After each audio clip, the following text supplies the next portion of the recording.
நீ என்ன எரிச்சாலும் சாம்பலா இருப்ப, அத ஆத்துல கரைச்சாலும் தண்ணியில இருப்ப. அந்த தண்ணி ஆவியா மாறி மேகமாயி மறுபடியும் மழையா தாண்டா பூமிக்கு வருவேன். எழுந்தா மலை போல நடந்தா நதி போல,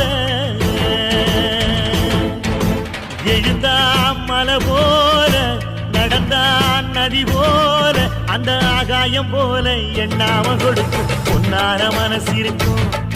என்று மூடாத கோவில் முன்வாச கதவு எப்போது திறந்திருக்கும்.